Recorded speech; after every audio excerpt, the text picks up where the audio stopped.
ڕێز جولیان ڕۆژ باش و بخێراتن ڕووداوێ ڕێز جولیان چه ئامارن وەدانە کۆنگرێسمان و ئەمریکیان لەسەر ئێرشên تورکیە و ئیرانی لەسەر هەرێما کوردستانی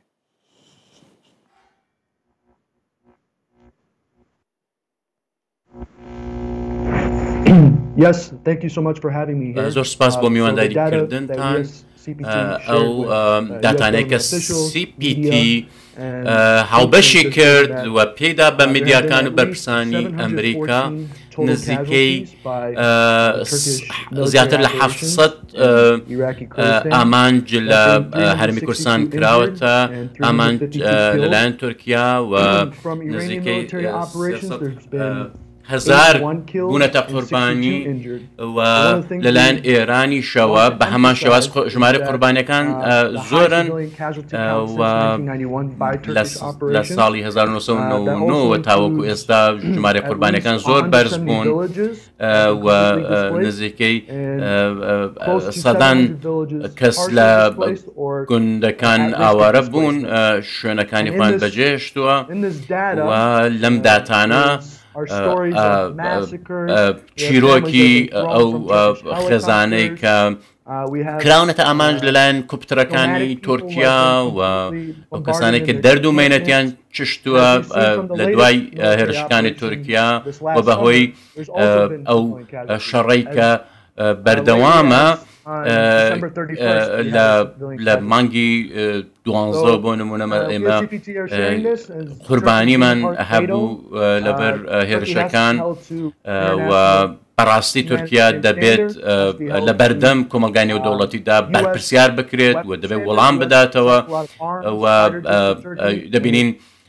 ئەمریکا فڕۆکەی جەنگی دەدات بە تورکیا و ئێمە دەمانێت بڵێن کە دەبێت تورکیا سنووردار بکرێت. ڕێز جولیان و بەحسا ئیران و تورکیە گرێ ئیرانێ چەند ئارمانج ji 1990 nehan vekirine yanî armanc girtine êrişî serwan kiriye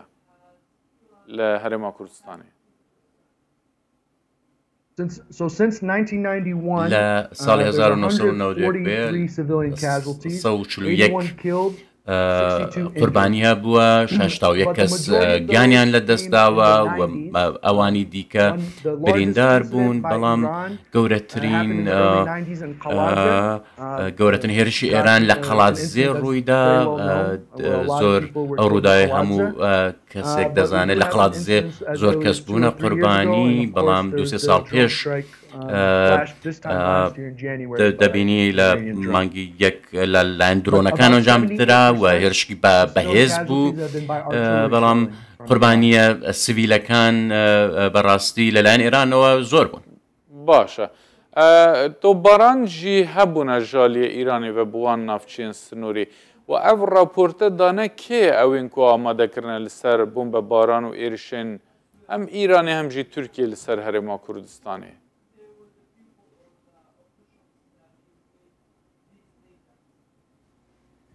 Yeah, it's a great question. پرسیارێکی گرنگە.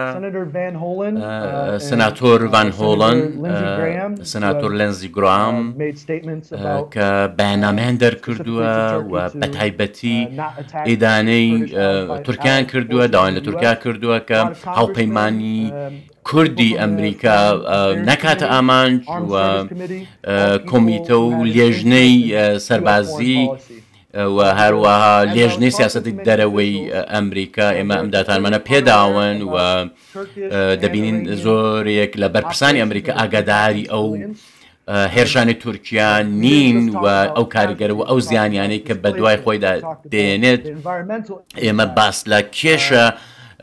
کان دەکەین لە ئەو زیانە مرۆڤیە ئەو زیانە ژینگیە گەیە کە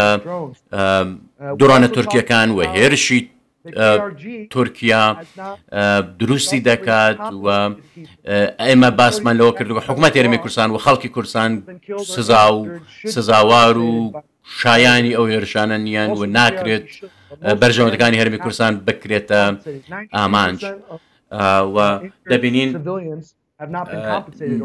لە سەدا 92 خەڵکی سڤیل کە کراونەتە قوربانی بە سڤیل و شارستانی ناو نابرێن و دانی پێنادرێت کە ئەم قوربانیانە قوربانی سڤیل بوون. لەبەر ئەوە ئێمە بەڕاستی وێنەیەکی گشتیمان لەو زیانانە و لەو مەترسیانە کە تورکیا. باشە برێز جولیان دجوین ئەوە لەگەڵ کۆنگرێسمانên ئەمریکیدا وەختە کووە راپۆردای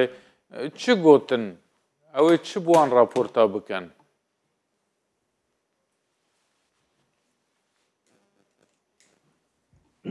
Absolutely. بەڵێ. The thing I want, first I gave them the data. داتەکانم پێدان بۆ ئەوان یەکێ لە گرنگترین شت داتەکان بوو ئەوان ژمارەیان پێویستە خاڵی دووەمیش ئەوەی کە چیرۆکی خەڵکی قوربانیان بدەمێ چۆن ئێران و تورکیا بە تایبەتی هاوپەیمانێکی ناتۆیەک مافی خەڵکی شارستانی ڕەشاو ناکات و پێشێلی دەکات لە باکووری عێراق لە هەرێمی کوردستان دەبینین ڕۆژانە تۆپبارانی لە ڕێگەی هەلیکۆپتەر لە ڕێگەی چەکی قورسەوە تورکیا بەڕاستی بەچڕی ناوچە شارستانەکان ناوچە گوندنشینەکان دەکاتە ئامانج و ئەمە هیچ پاساوێکی نییە و ئەمەش لەلایەن هاوپەیمانێکی ئەمریکا و ئەندامێکی ناتۆ دەکرێت ئەمە ئەو بابەتەیە کە ئێمە بەڕاستی ئێمە دەمانویست لەگەڵ کۆنگرسمانەکان باسی بکەین و جەخلەوە بکەینەوە کە ئەمە کارێکی و مەترسێکی گەورەی دروست کردووە. سپاس بەڕێز